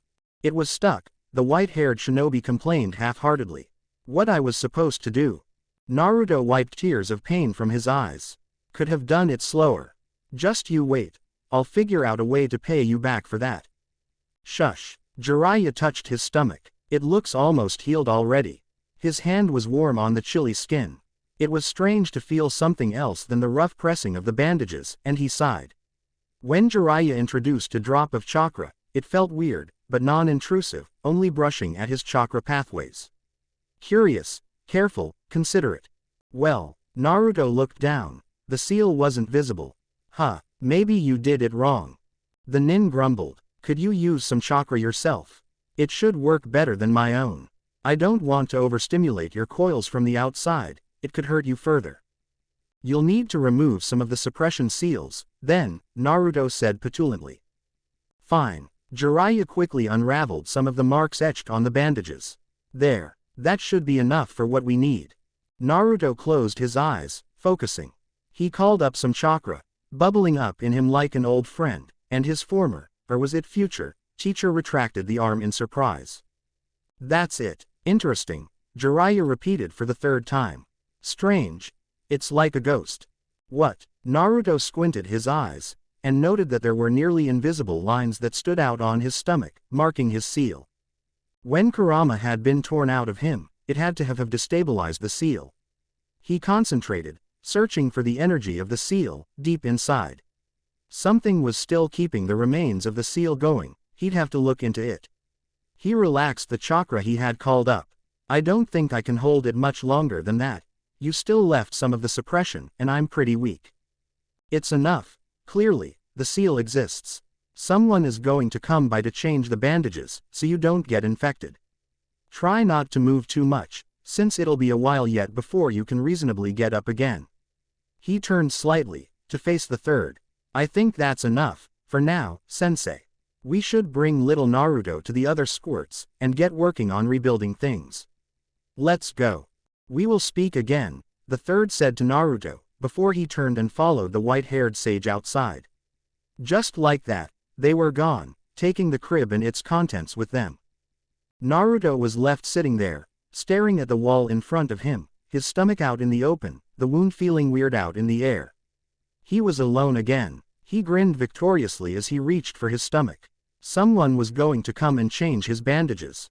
Without reapplying the complete array of the suppression seals first, he chuckled to himself. Sloppy. Arrow Sennin, very sloppy. In a swift but painful movement, Naruto placed his hands in the clone seal. Kage Bunshin no Jutsu, he breathed, channeling a huge part of what was there of his yet fickle chakra, especially when it was still sealed away. A bandaged, sick-looking clone flickered into existence, wobbling slightly on his legs, outside the suppressing seals. Yosh, the clone wheezed out, looking down at himself and wincing. Damn, I look terrible. Naruto coughed. Move it, you stupid clone, before someone sees you. Of course, boss. And with a gust of wind, the battered clone was gone, and the door thumped quietly at his departure. A flash of green jumped nimbly between buildings, easily jumping gaps and across rooftops as he attempted to keep up. Not far ahead, a black shape crowned with silver made the trip seem easy. The half-moon shone down on bright silver hair, and its owner stopped quite suddenly on a flat rooftop. The green beast stopped next to him, curious. You seem preoccupied, my rival. Guy noted, unusually subdued, at least, for him. He looked out over the village. A large part of it lay in ruins, and though this side of town had mostly weathered the storm, there were few families that had not lost anyone in the sudden attack of the Kyuubi. I feel like I should have helped, Kakashi replied uneasily, shaking his head. I can see why they kept us back. It would be stupid to sacrifice the people who would need to rebuild after this was over, but now. He sighed, running a hand through his hair. It feels awful. Guy raised an eyebrow. Still, the village survives, and the power of youth shall replenish it in time, so that it is greater than before. Kakashi rolled his eye, glaring half-heartedly at Guy. If you're about to go into one of your rants, he broke off, smiling slightly. Trying to distract me, huh? He sighed. I suppose it worked. Yosh. Guy gave a thumbs up. Still, I can tell that you are distracted, and you must have wanted to come here for a reason. He glanced aside, across the road. I suspect I know your intentions. But, are you certain that this is what you want to do, my eternal rival? Or that you should? Kakashi sniffed. Did you say something? How very hip of you, Guy declared, but his eyes betrayed that he understood. They were serious, focused. I can understand your wish to see your sensei, even though he is seriously injured, but surely the Hokage would permit visitors, if he were ready for such a thing. Should you not wait? Guy, Kakashi muttered, watching the rooftop of the hospital. Yes. Guy flashed him a smile, the huge eyebrows moving into position to hover above his expression as distractingly as it was possible and more. Have you reconsidered? No. I was going to say that you should keep it down. I'm trying to get in without getting caught, and you're kind of an eyesore already without all the talking. He smirked. And yes, I am going to break in there. It's been days. I want to see what's going on. At least I want to be sure that sensei will be okay. He looked down, frowning. I don't have many people left. Guy nodded soberly. So be it. I shall help you with your quest. His smile returned. If I cannot do so, I shall run 300 laps around Konoha on my elbows. Kakashi planted a hand on his face, covering up his only open eye. Just, let's do it silently, all right. I'll need you to keep an eye out. Are we going to take down that pair of Anbu? Guy asked, gesturing to the two shinobi that were hidden by the entrance, though their shadows were just barely visible in the moonlight. I am not sure if assaulting Konoha-nin is very youthful, especially in this time. We are going to sneak past them, of course. We're ninja, aren't we? Kakashi took another few seconds to observe the Anbu by the doors, before his attention shifted to the roof. There, two more slowly made their way around the perimeter. They were far too jumpy to make this easy. Follow me closely if you want to get in, and be quiet. Yash. Kakashi slid his Hitai-8 upwards, revealing the red eye of Obito's Sharingan. He focused on the Anbu on the roof, the Uchiha eye providing a short glimpse to the future, a hint of what the men would do. These Anbu were good. They had a pattern that would have been unpredictable to almost any shinobi, except for those with the Sharingan. Go, Kakashi mouthed and he sped off, running up to the hospital wall in total silence, muffling the sound of his footsteps with chakra, even as he weaved a genjutsu below him, blocking the sight of both him and Guy from the Anbu at the entrance. They still had another second or two, tops. Nearly at the top of the wall, Kakashi placed another genjutsu, a tiny one, that held for only the split second that it took to flip himself through the topmost window, followed by Guy. It broke. Then, hopefully the Anbu had not sensed the chakra usage. Guy quickly snapped the window closed behind him, and sighed in relief. Where to now? Kakashi quickly glanced around, making sure to keep totally silent, for fear of setting Guy off again. There were patients here, of course, but with cover of darkness and silence, none had woken up yet. He sneaked out into the corridor, with Guy a couple of steps behind, remarkably quiet in his own right, despite the fact that he was still wearing his obnoxious green outfit. Kakashi forced himself to ignore his desire to comment on it. Silence. Gesturing carefully to Guy, he made sure that he was aware of the need for silence before he finally spoke. We should go to look for more guards, he suggested in a whisper. They wouldn't leave the Hokage unguarded, and 4 seems on the low end, even if most are busy in town. Very astute observation. Guy flashed another smile. I think I hear someone walking in our direction now, we should hide. Kakashi gestured his understanding, and flipped himself upwards. He affixing himself to the ceiling before he stilled completely, breathing only as much as he required.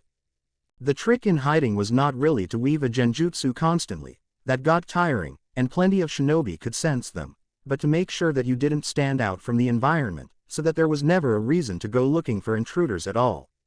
Guy disappeared in a tiny puff of smoke. He had hidden in a small niche behind a minor henge and a potted plant, and Kakashi was honestly a little impressed.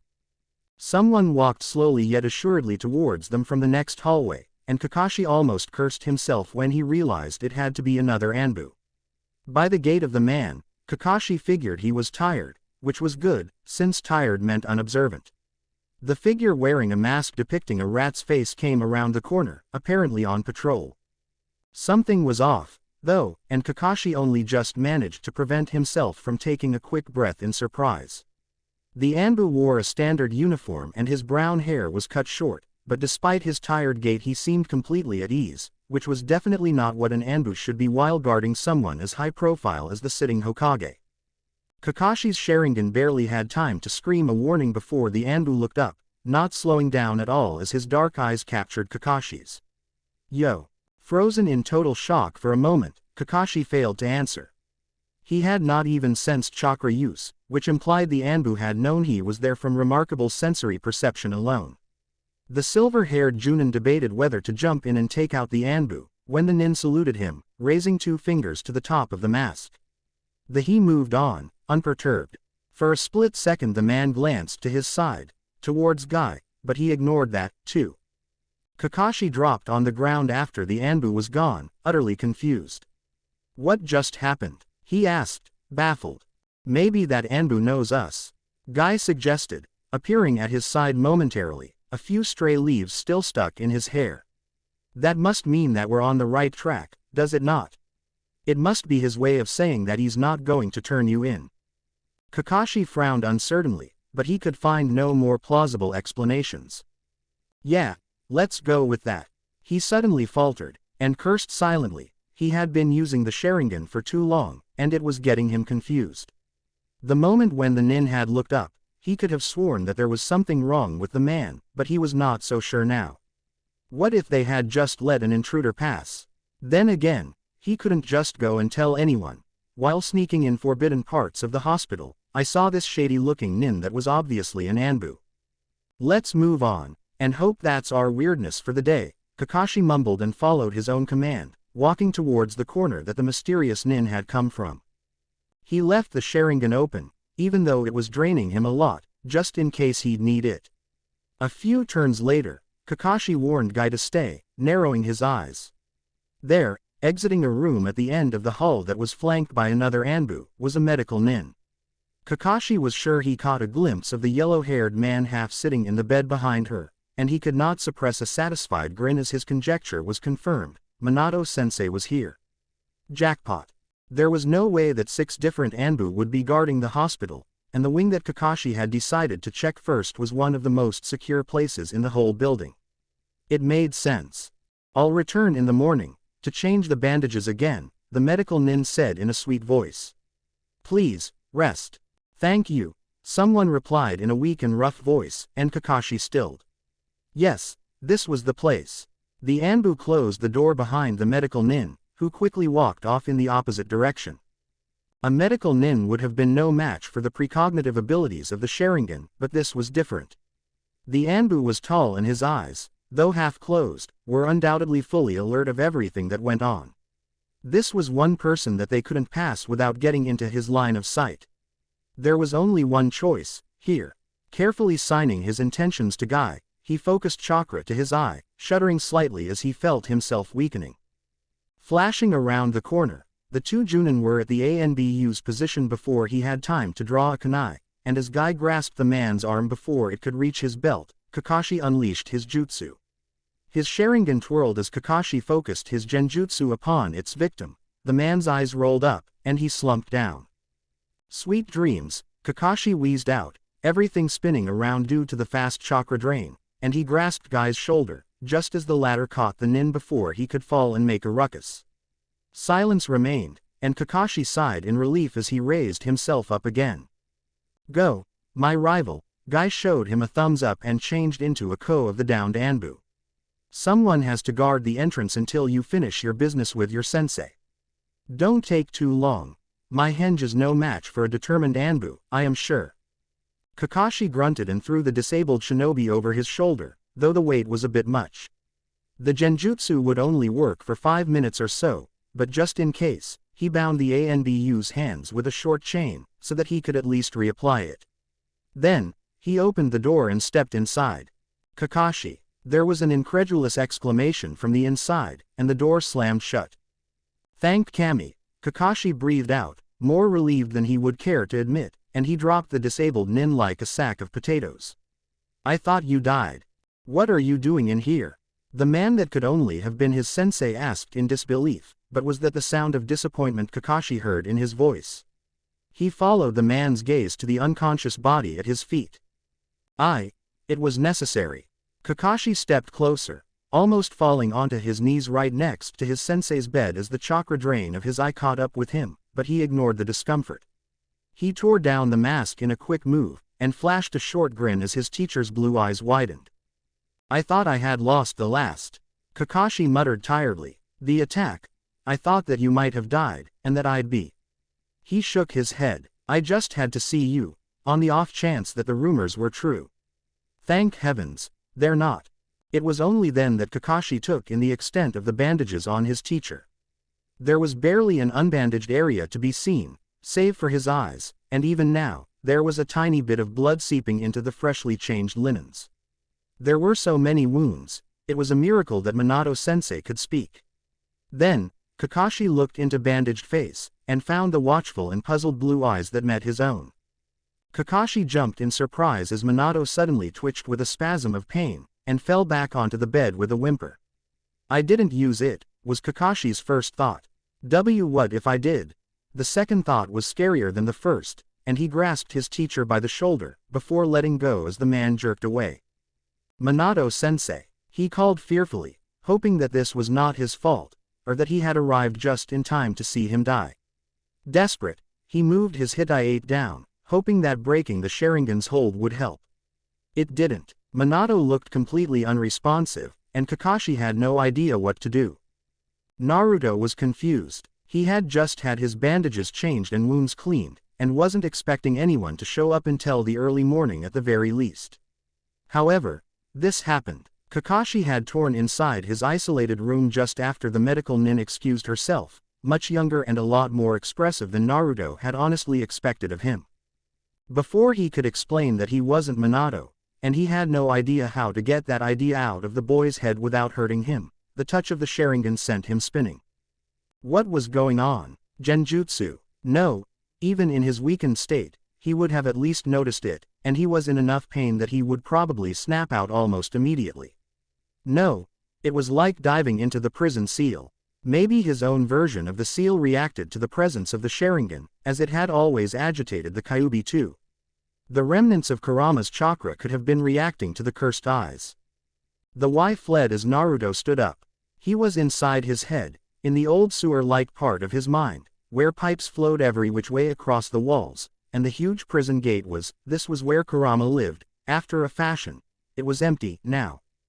Or was it? Something familiar called out to him. Now that it was stronger, Naruto realized that it had been calling out for a while. He had just dismissed it, a distant hum that seemed to fall just out of reach. It was chakra, the soft hum of chakra that flowed under his skin, yet not quite his own. It was familiar, very familiar. Dad? Naruto asked, turning around, trying to locate the source of his father's chakra. He quickly deduced the only likely place where it could be, even if it made no sense for it to be there, since it had been exhausted already. He walked towards the giant gate of his prison. There, something moved. Very slowly, the dim light of the hallway brightened, and thin bars of light appeared behind the gate, growing longer with time. There, sitting patiently behind the center of the gate, was a man. The figure moved slowly, his long blonde bangs catching the dim light from outside the cage as his head lifted. Two sky-blue eyes opened, focusing on Naruto. The fourth Hokage sat cross-legged in a few inches of water, though he seemed unconcerned with the fact that it was soaking his clothes. His long white cloak drifted on the surface, surrounding him on all sides, the flame-like edges vanishing in the darkness, giving it a tattered appearance. Naruto, he said, and a weary smile appeared at last. It's good to see you. Wah! Naruto ran over to the bars in consternation, staring in disbelief through the bars, though he knew that reaching inside was impossible, as long as the gate was locked. His father, his dead father, had somehow ended up in his head, and on the wrong side of Kurama's seal. How the heck did this happen? You, here, what? He shook his head. What? Namikaze Minato laughed softly, a clear sound that seemed out of place in the gloom of this eerie room, with its huge towering gate. The man simply observed, finally nodding. Ah, Naruto, I see now that I should have trusted Kushina more. It was a mother's intuition, I suppose. She knew who you were, even when I was too caught up in the moment. I'm sorry about that. Ah, yeah, Naruto rubbed the back of his head nervously, staring. I did kinda spring it all on you, didn't I? Didn't really introduce myself and all that. He sighed. I'm sorry. It was my mistake. Minato slumped slightly, but his gaze never left Naruto. How old are you, now? Naruto blinked. T23, why? 23 years old. Minato hummed slightly. Almost the same age as me, you know, that's strange. At least you're not older still. I wouldn't know what to think if I was younger than my child. He laughed silently to himself, though Naruto wondered if it was genuine. Finally he stopped, and calm eyes met Naruto's again. As for why I'm here, he reached out, jerking his hand back from the bars of the gate when he got close, and a little spark arced to his finger. When I took the Kyuubi's chakra from inside it, when I forced it to disperse so that it could be sealed, I was doubtful about how seriously I could take your supposed identity. Though I doubted you meant harm, I took precautions. During our fight, I placed a seal on you. He paused for a long moment. I sealed away my own chakra, so that it would go to you after I died. Just in case, so that I could finish what I started, one way or another. Naruto's eyes widened slightly. You made a seal that worked after you died. How? Minato had the dignity to look embarrassed. There are techniques to channel one's chakra like that, even if it's usually fatal, but I had little reason to suspect I would survive, so it seemed justified. It is not unlikely Kage Bunshin, a favored technique of your own if I am not mistaken. If I had used it as intended, it would have briefly taken over your body, just long enough to finish the sealing. Dad, that's amazing. Naruto grinned broadly. I got started with sealing, and I'm pretty good, but that's on another level. Considering you sealed the Kyuubi well, I would say you are more than pretty good. Don't be shy, Minato said confidently. When you finished the sealing, and that spark of my chakra faded, thankfully unnecessary, I found myself here, instead. Part of me, at least. An echo, perhaps, or a reflection. He looked at his fingers, curling them up and shrugging. As I was not sure about your identity, and I was short on time regardless, I hadn't taken into account the presence of your seal, much less an empty one. As it repaired itself, foreign chakra was drawn in, and locked away, including mine. It is temporary, I'm sure, but it gives us certain opportunities. I caught you in the seal, Naruto said, shivering. The Shinigami should have. The Shinigami got his sacrifice. Consider me a clone, if that is easier. He reached out again, smiling sadly. Don't worry, my stay here is voluntary. I'm sure that if I dispel myself, so to say, my chakra will join the rest of me. In a few days' time, at most, that will happen on its own. But, let's not do that quite yet, shall we? Naruto nodded eagerly. We spoke like this before, you know, he said, his voice wavering. The seal was breaking. You told me you had left your chakra to help me, should it ever fail. You brought me back from releasing the 9 tails into the world, but your chakra was exhausted after that. You told me we'd probably never meet again, even if I. He swallowed thickly. The same with Mom. I know, Minato said softly, and he raised an eyebrow at Naruto's incredulous glance. I may be locked up behind these bars, but I happen to know this seal pretty well. I modified it quite a bit, and clearly you must have learned its structure somewhere along the way, since you knew exactly how to handle it. Your own seal is a little different, I've noticed. You reforged it anew at some point. Regardless, I figured it out. I got more than I bargained for, though, when I tried to gain some understanding of my host. You were unconscious, your defenses were completely gone. Naruto scowled. You broke into my head. After a fashion, Minato admitted ruefully. I saw very little, only that which seemed especially relevant. Your trip here, the Kyuubi, the truth of your identity, our other meeting. Your origins, only a half-forgotten dream rather than a full-blown memory, but still the best I could get. He sighed deeply. Ah, Naruto, I did mess up your life, didn't I? Twice now, it seems, in 2 different eventualities. It's not so bad, Naruto mumbled, rubbing his stomach. Besides, the Kurama I knew is gone now, and even with all the benefits of his presence, it's sort of nice not to be a Jinchuriki for once. I'm like Gaara, now. If he can be a Kage without the Aikibi. I hope I don't count as a Biju, Minato agreed, smiling. Naruto looked down, tired. Dad, what do I do? What the hell do I do? He sunk to the floor, gazing at his flickering reflection in the water at his feet. This isn't where I'm supposed to be. I have a life, back home. The 4th Shinobi World War was over, there was peace. What about Hinata, and Sakura, and everyone else? And I was going to finally. He looked up, then, troubled. The Hiraishin has its limits. It can't travel to what doesn't exist yet. I can't go back, can I? Minato remained silent. I was going to beat your record, Dad. Naruto said at last, and his voice trembled. 23 years old, a year earlier than even you. I was going to finally do it, fulfill my dream. And now?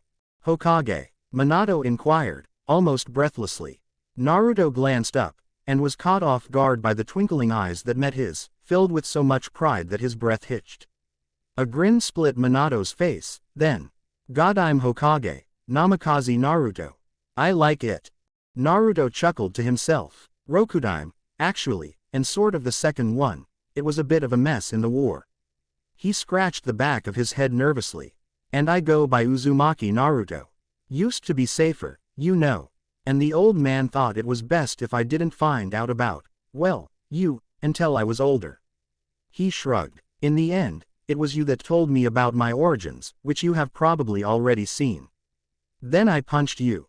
Yes, Minato snorted. You must have gotten that from Kushina. Probably, Naruto agreed, smiling warmly. She and I got along, the one time we met. A little of the cold misery seemed to fall away as he thought of that meeting. Though I guess you can tell that I got a few other things from you. He ran a hand through his hair, winking. Honestly, I am still unsure why I never made the connection. Guess I don't look in the mirror enough. And the statue, of course, doesn't portray all the colors that well. Minato just stared for a while, and Naruto fidgeted under that gaze. You grew up to be a lot like your parents, he said. That's good, he nodded. I saw you use the Hiraishin, and I caught that toad summoning too. You've been learning my techniques, I assume Jiraiya-sensei was involved. For the toads, yes. Naruto looked troubled for a moment. He taught me the Rasengan too, and a few other things, but he died before we could get to the rest. Chin up, Minato ordered lightheartedly. He is alive, you know. Naruto blinked, and thought of the younger Jiraiya that had barged in not long ago. Right. I even talked with him. That's actually very nice. He laughed. I get to speak to him however much I want. Minato smiled kindly after a short pause. So you figured it out, my best technique, without anyone to help you. He whistled. Something to be proud of, you know. I can see that you've got some of the skills a Hokage needs. Whole research teams failed at reproducing it during the war, and they had good reasons to dismantle it. Yes, well, I did have the advantage of an unlimited number of shadow clones. And it wasn't like I didn't have help, Naruto hedged. Plus Kyuubi and I were sort of friends, so he kept me going. Even if he complained constantly. He shook his head. Listen to me, talking about stuff that technically never happens. That is so messed up. Hey, look at it from my perspective, would you? Minato asked. I got to meet my adult son on the same day he was born. He shrugged. My would-be Hokage's son, at that. Apparently Konoha needed more than just the one yellow flash. And then there's little you, too, practically a dynasty. He blinked. Wait, does that mean that I have twins, now? Except 20-ish years apart. He frowned. That is so messed up. Tell me about it, Naruto muttered, then paused. You know, there was something I was going to show the other you, but I never really got the opportunity. Naruto raised his hand, and focused. I'm sure it'll work in here. It did when I beat up the fox. Look, a sphere burst into existence, swirling in all directions as the chakra chafed against itself, and then he sharpened it, turning it into a whirling ball of shearing blades of wind. Fuden. Rasengan. Minato's eyes were wide in astonishment. As that? You did it. You perfected. Naruto grinned, sweat running down his back. His real body was still in the hospital bed and he couldn't continue on showing off too much. Just a bit more. Oh, I did better than that, but the other stuff is a bit too powerful to pull off in here. I'd worry about blowing my head off. The Rasenshuriken can be thrown, you know. Tsunade Bachan put it in the secret scroll, an S-rank technique, oh yeah. Amazing, Minato exclaimed. Akashina, our son's a genius. Naruto snickered. Not really, but thanks. Jiraiya-sensei and Kakashi-sensei helped me with it. And it took a lot of time, and shadow clones by the hundreds. He shivered as he thought back to that training session, especially with the added urgency that was part of it at the time. Right now, it seemed like he made an impossible amount of progress in a short time, going from AB rank to an S rank shinobi in only a few years. I'm feeling inadequate now, Minato said, nervously scratching the back of his head. It took me 3 years to develop the Rasengan, and I never did get around to the rest of it. Yeah, Jiraiya-sensei was impressed when I pulled it off in a week. Minato coughed. What? Tsunade Bachan made a bet with me. I spent the whole week working on it, until I pulled it off. I'm sure you can find that memory in here, somewhere. He laughed at his father's expression. I must be an idiot, Minato said in a tortured voice, slumping. Naruto snorted. You're still considered the finest ninja that Konoha ever produced, you can't whine. Minato rolled his eyes. Yes, well, Jiraiya-sensei does have a big mouth like that. I think he wants everyone to think that he's the best teacher ever, now that he's too old to keep up with the younger folk. The Raikage agrees with him. He raised an eyebrow. Actually, you sort of become a legend, heroic sacrifice, and all that. Oh, brother, Dad. Minato twitched, looking a little uncomfortable, then he looked serious again. Naruto, as nice as a little meeting is, there are things we should discuss. Important things. He paused. With me gone, I'm sure that they'll pick a new Hokage. Actually, the last time this happened, the third took up the hat again. He frowned. You know, the third has this weird theory that I might be you, just with brain damage or something. So, I have no clue how things are gonna go this time around. Me with brain damage, I can see why they thought that. Minato chuckled at Naruto's affronted expression. I kid. In any case, I need you to relay a message or two, since I seem to be unable. But first, do you know of the masked man that attacked the village? Yes, Naruto sighed, frowning. It's Obito. What? Minato frowned in confusion, and he narrowed his eyes. My Obito. No. How could he? He survived. Why would someone like that ever? He muttered to himself, scowling. I don't understand who could have forced him to behave like that, but I believe you. You would know everything. Obito. It was a mess, Naruto said. Everything has been rather crazy. Just take my word for that, it's been completely hectic. But it all worked out in the end. Even if we lost many great people along the way. He sighed. Since I'm here, and I'm probably stuck, maybe I can help. At least I am not leaving you with a mystery to unravel. Minato let out a relieved breath. I was afraid that your future had gone terribly wrong, and you tried to escape with a Hiraishin, but it seems like I worried needlessly. When I tried to find images of your future, I didn't know what any of it meant. He looked away, troubled. Obito, I still have no idea what I should do. Naruto admitted. I always had a goal, or a challenge, but this situation is too difficult even for me to predict. I can write the future again, since it never was written from where we are standing now. Yet, what if I do something that makes it all for the worse? You lived through a shinobi war, and was the Hokage to be, yet you still have doubts about yourself. Minato reached out towards the bars of the gate. There was a tiny speck yellow of lightning zapping right at his fingers as he snatched his hand away at the very last second. Not to worry, it does that. He flexed his fingers gingerly. I meant to say, that you shouldn't be afraid of uncertainty while making choices, since it's the uncertainty itself that proves your wisdom. Quote. Is that a quote? Naruto asked, looking nervously at the gate. Tsunade Bachan said something like that when I asked her about the wrong choices. It comes with the hat. Minato winked. Hokage is a position with many responsibilities. A Jinchuriki carries a beast inside, and the Hokage, after a fashion, has to carry the troubles of whole village inside him in the same way. Konoha, it's a beautiful place. Minato found the eyes of his son again, and he shrugged. Yet you are old enough to have known that there are shadows in the hidden village. It comes with what we are taught to do, how we are raised to behave. To kill, to hide, to lie. The will of fire sounds like an unattainable dream, yet where friendship means closing one eye, love means closing both of them.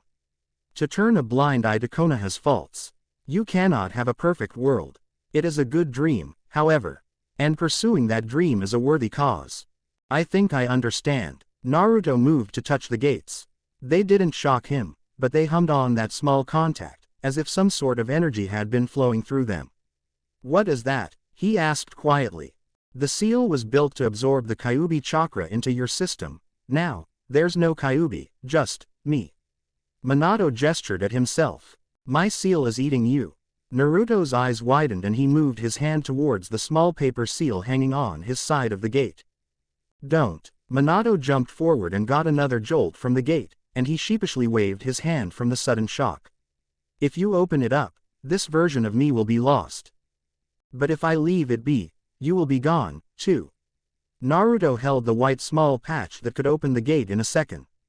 And it is hurting you, isn't it? I have a while yet, Minato pointed out. I told you. Are you really sure? Naruto took a step back.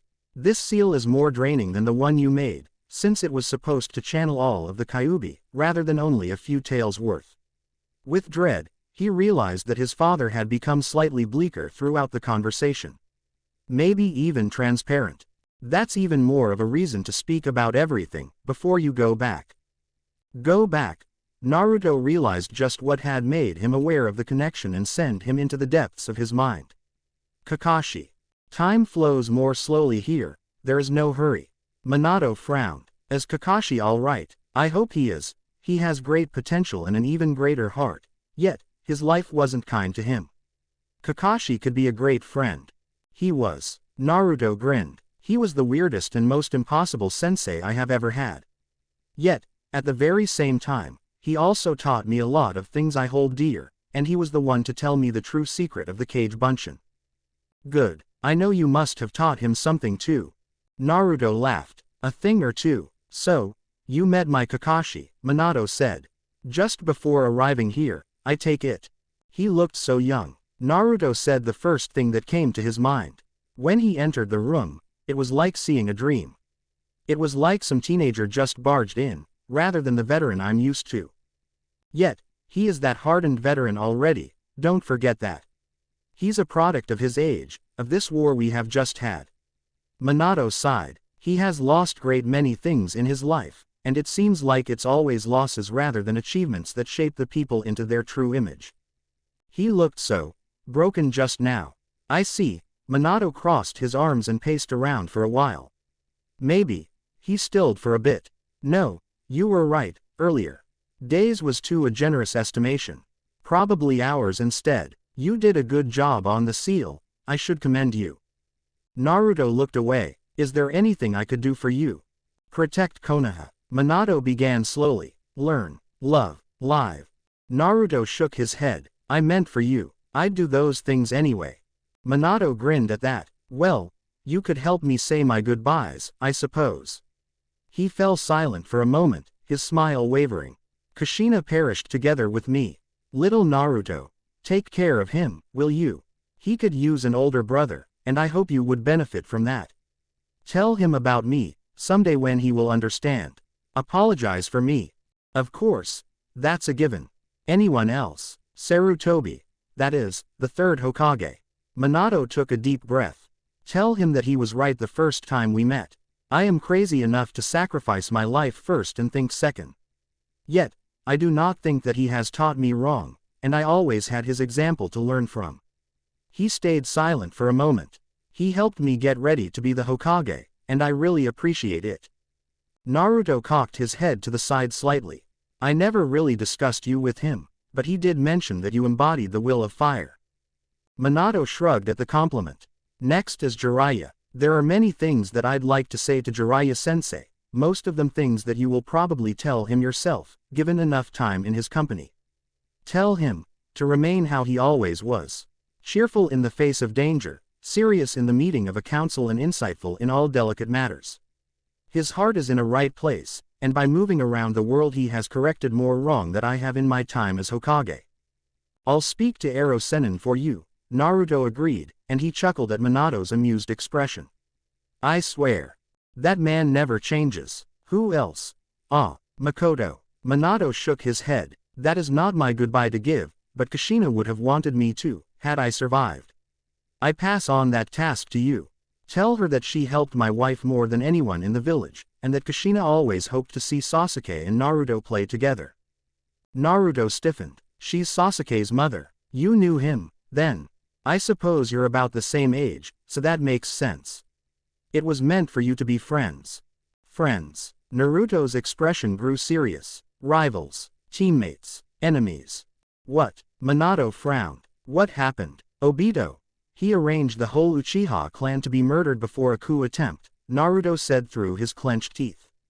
Sasuke ran away from the village, seeking power to fuel his revenge. We fought a few times. But, I always kept him as a friend, until the end. I see. Minato looked away tiredly. Do not hold it against her, please. She was a good friend to your mother. I won't, Naruto said with conviction. It was long ago, from my point of view, and it never truly happened if I go by today's date. Besides, if I can prevent the massacre, then maybe he won't have such a stick up his. Naruto. Minato cut in, and he smirked. If you can, save her. Kushina would have appreciated it. Do you even have to ask? Minato looked at him, proud. That leaves Genma's team. I don't have something special to say them.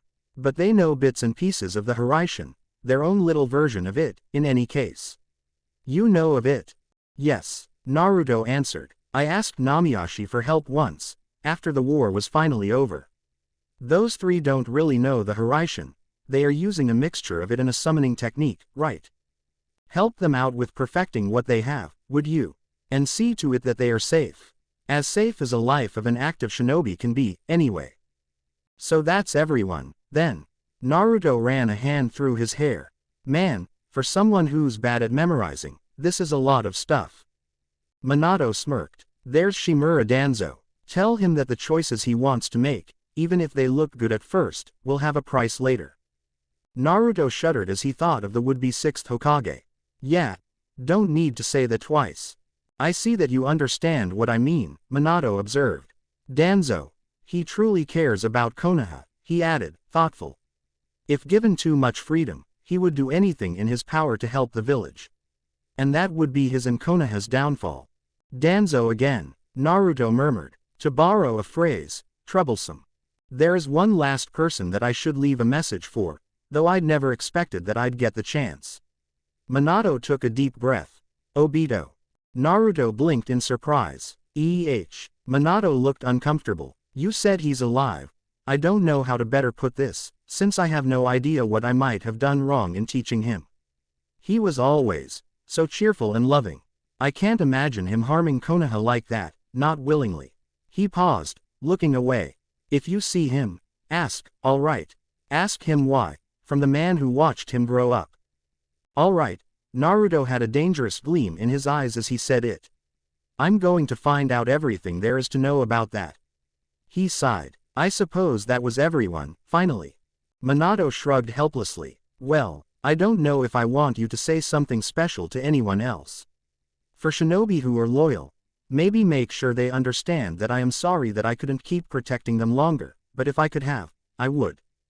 There was a long, uncomfortable pause. Minato sighed. I think you should tear that seal, after all. What? Naruto shook his head. But you said, my purpose was over the moment I realized that you were my son. My wish was granted the second I learned what you have achieved in your life. I am an echo, Naruto, memories and dreams of the man I was, caught in chakra. Keeping me here would not bring you happiness, be it a couple of hours or even the whole week. It is better to end this in one decisive stroke, one last breath of freedom. Are you sure? Naruto rubbed his eyes with his left hand, while reaching out with his right. Maybe there is another way.